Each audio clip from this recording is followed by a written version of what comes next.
Hello guys! Madaling araw Pilipinas at sa buong mundo. Magandang gabi, magandang hapon, magandang madaling araw at magandang hapon naman dito sa Los Angeles, California. So, kumusta na po sa inyong lahat, sa lahat ng mga solido natin, sa lahat ng mga nagmamahal sa atin, kaming dalawa ni Boss Jimmy at of course yung kapatid niya na matagal niya nang hinahanap at natagpo niya dito sa Amerika, si Boss T o Boss Talandit ko, no? Anyway guys, talagang nakakatuwa talaga si Boss T dahil nga talagang nagbibigay ng kulay sa tuwing sa tuwing talagang sumasabak siya dito at sumasama sa akin. So, tuwang-tuwa din ako sa kanya dahil talagang lahat ng mga ginagawa niya as in nawiwili talaga yung mga tao. And anyway, makwento ko lang guys at kami natutuwa at sobra kung talagang parang hindi ko may paliwanag kung anong nararamdaman ko. Ganon din si Boss T, ganon din si Boss Jimmy. Because one time, nagpunta kami sa isang grocery. Grocery sa Smart and Final. And ang nandoon sa may cashier, talagang mabibigla kayo guys dahil nga hindi ko alam at makikilala ba naman kami. So, siguro nakilala niya kami guys, that's why nasabi niya sa amin nung nandun na kami sa may cashier at kami na ang sumunod ng aking asawa, si Boss Jimmy. Sinabi niya, you guys, you're popular, sabing ganon. So, parang ako naman, nabingi ako at nabigla ako pero dinig na dinig ni Boss Jimmy. So, kumbaga, yung feeling ba naman na hindi mo alam na isang ibang lahi at makikilala kanila na you guys, you're popular, sabing ganon.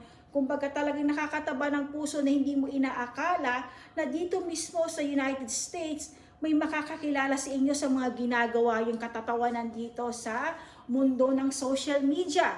So, yun yung feeling pala. So, talagang ako talaga natuwa ako and na-smile na talagang nabigla ako sa nadinig ko. Ganon din si Boss Jimmy na talagang napa-smile siya sa nung sinabi nung ibang lahi na nasa cashier siya yung nagka-cashier and then sinabi niya yun sa amin, binigkas niya sa amin. So, it means to say, nakilala niya kaming dalawa.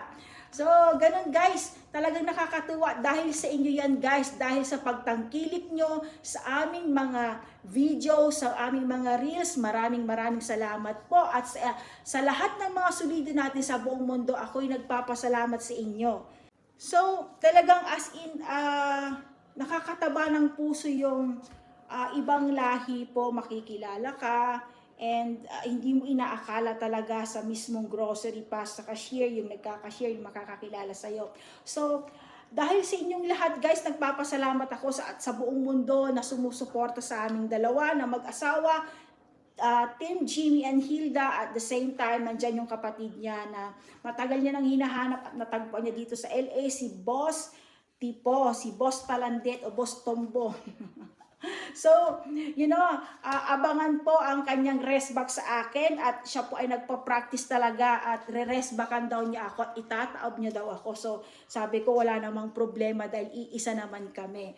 And kasama ko rin yung anak ko, tapos si mom, sometimes. So, one happy family po kami. And yun po, thank you so much sa inyong pag-idolo, pagtangkilik sa lahat ng videos namin guys na ina-upload. And yun nga po guys, ngayon may tinulungan na naman po tayo na pamilyang lumapit sa atin at agad-agad naman natin tinugunan guys dahil talagang kailangan po nila talaga guys. So, hindi lang po buwan-buwan tayo gumagawa ng pagtulong, kumbaga pumipili tayo kahit na hindi buwan-buwan, ilan. So, bali guys, itong pamilyang itong lumapit sa atin, sinabihan po kami, lumapit po sila dahil talagang kinakailangan po nila. So, agad po nating tinugunan ito. Sila po ay nangailangan dahil kinulang po sila sa pambayad ng, alam niyo na, ang mahal naman kasi dyan ng kabaon guys. So, sila po ay kumulang doon. So, agad po agad po nating tinugunan at tumulong po tayo para at least mapalibing po ng maayos yung namatayan po, yung namatay po.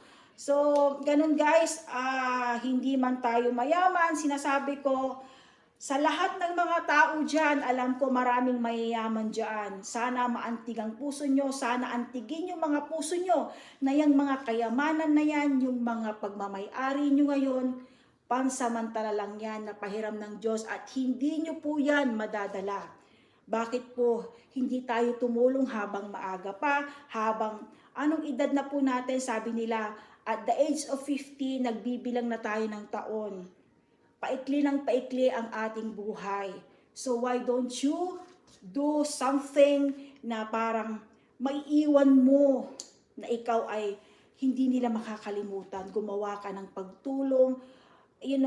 Kung ano man yung guys, ang lahat ng meron tayo ngayon, nakikita mo man, pagmamay-ari mo man, mapera ka man, multi-millionaire ka man, wala din yan guys.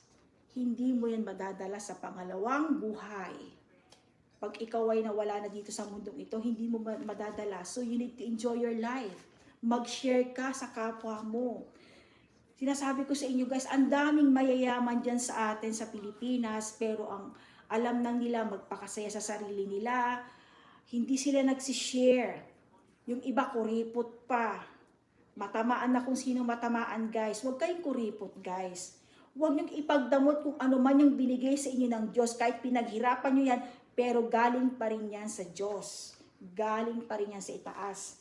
Kung gugustuhin niyang kunin niyan lahat, magagawa niya sa isang iglap lang.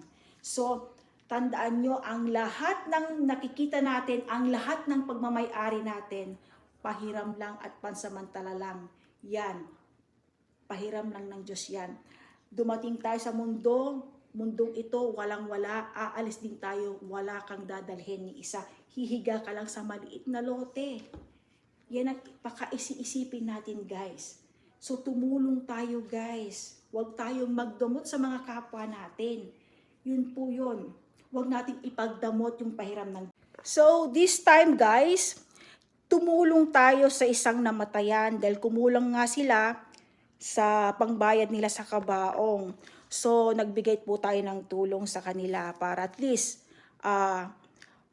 mabayaran nila ng buo yung kabaong nga dahil nga hindi pa na full payment nga at kumulang sila at ililibing na. So, they need, talagang humingi sila at lumapit sila sa atin at agad po nating tinugunan yung paglapit nila sa atin. And then, dahil sa tulong ng ating team, USA Philippines, nandyan si Kapitan Oscar Solomon, nandyan din ang ating admin ng Barangay Dumpay, Basista Pangasinan, Sylvia Caranto de Guzman, nandyan po ang Barangay Secretary, Mamita Emerita Sison, nandyan po ang mga kagawad niya, sina Renan Jimenez, at sa lahat-lahat po ng bumubuo na talagang kapag nagsabi po kami, agad-agad po silang talagang pumupunta. So talagang pasalamat po at nagpapasalamat ako sa team natin dahil kung hindi dahil sa kanila, hindi magiging successful ang mga ginagawa natin, ang mga plano natin na pagtulong sa mga kapwa natin. Yun po guys. So thank you so much at panoorin nyo po ang video ito. I love you all guys!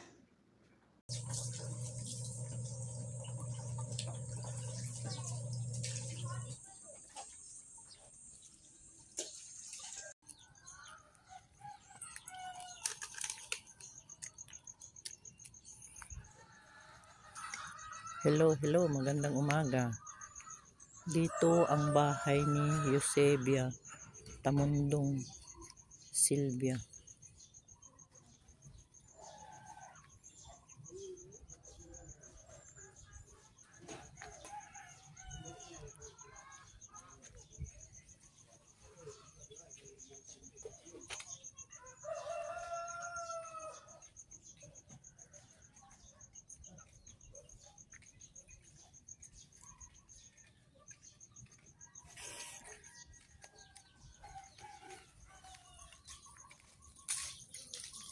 Tayo, sabi.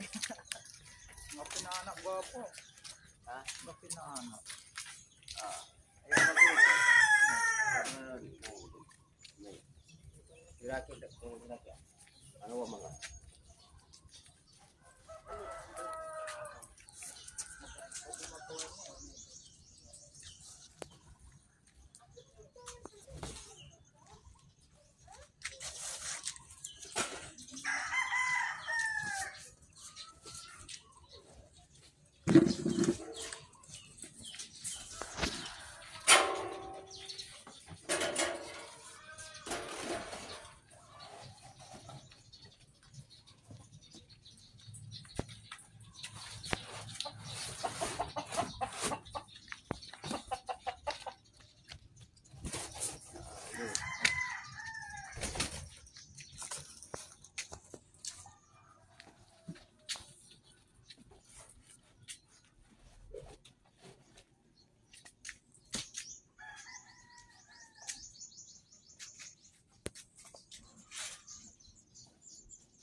Aman sa ginin idea sa kaya asito.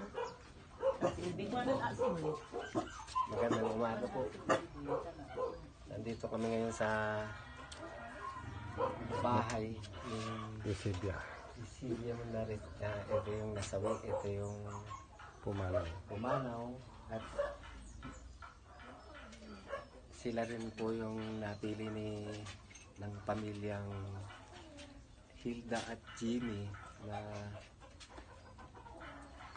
tulungan.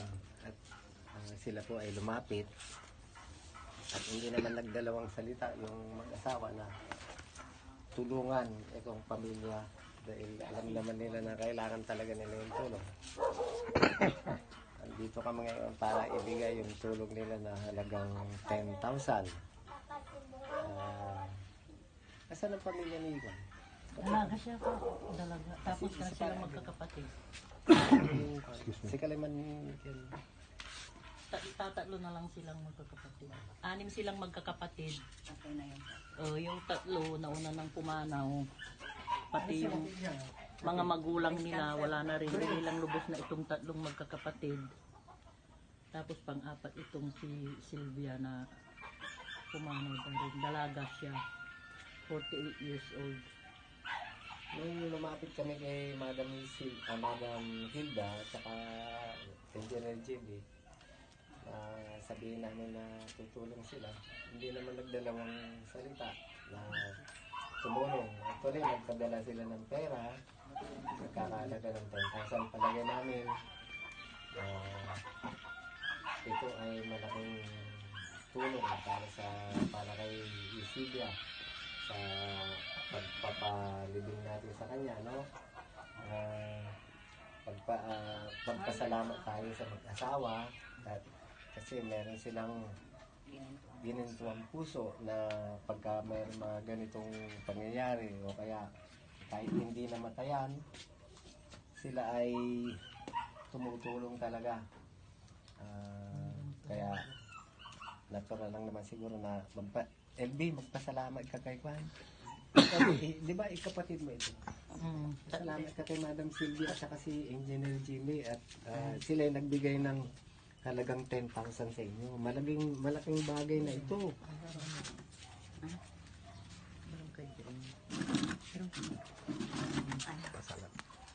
Madam Hilda, maraming salamat sa inyong mag-asawa. Tapos,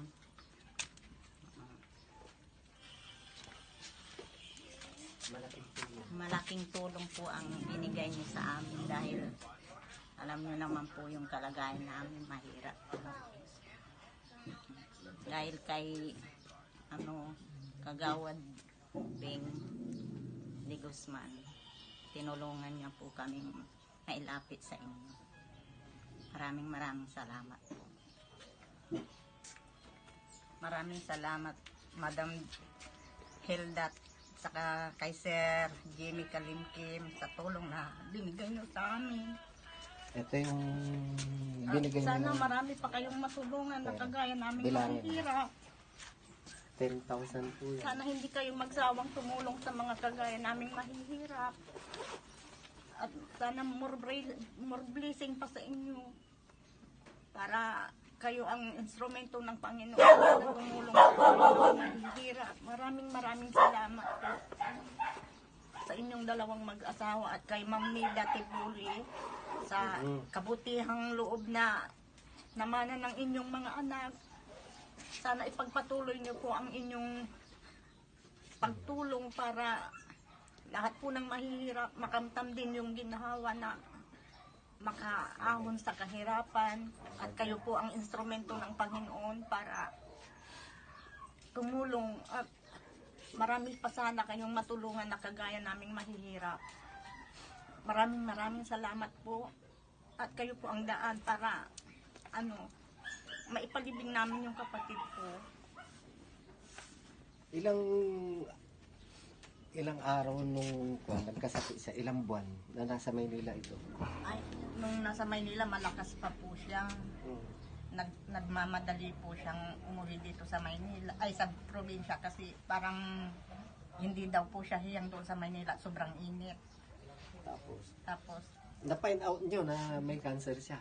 hindi po nung nang pinag-check up namin dito sa probinsya kasi Dalaga kasi tuwing tatawag ako dito sa probinsya, parang hinihingal siya at sabi ko sa ate ko, dalhin nyo siya sa doktor at ipa-check up nyo kasi kahit anong gamot na nyo dyan at kung hindi nyo makita talaga yung sakit niya, hindi yan gagaling. Sabi ko kaya pilitin nyo siya, kahit na ayaw niya, pilitin nyo siyang dalhin sa ospital. Sabi ko. Kaya yung dinala nila, sabi naman ni Dr. Adrian na may tubig daw sa baga. Tapos nung dinala namin sa Bulingit, nung nilaboratory siya, ang lumalabas na sakit niya is breast cancer. Breast cancer po. Stage ano na yun? Malala na. Malala daw po. Hindi niya sinasabi sa amin. Talaga. Siguro, tinago na dahil tinago siyempre, dalaga. sa hirap ng buhay, nag-aalala siya tungkol dun sa mga gastusin siguro. Saka sobra siyang mahihain, hindi niya talaga pinapaalam kahit na Kasi January, malakas pa siya eh. Ito lang na February na talagang. So, yun. Talagang ganun ang buhay. Dapat natin tanggapin na talagang ganun ang buhay. Una-unahan lang naman yan. Madam Hilda, maraming salamat. At meron na naman kayong natulungan dito. Bagamat itong natulungan natin ngayon ay medyo malungkot. Pero sa kabila niyan, meron pa rin saya na darating sa kanila. Tignan nyo yung ginawa ninyo na alam namin na nawalan sila. Siyempre malungkot yan. Pero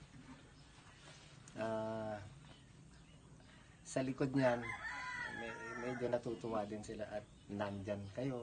Nandito yung mga kaibigan nila na handang tumulong din para sa kanila. Kaya maraming salamat po at God bless sa inyong dalawang mag-asawa. Lahat ng pamilya niyong Madam Nida, thank you rin.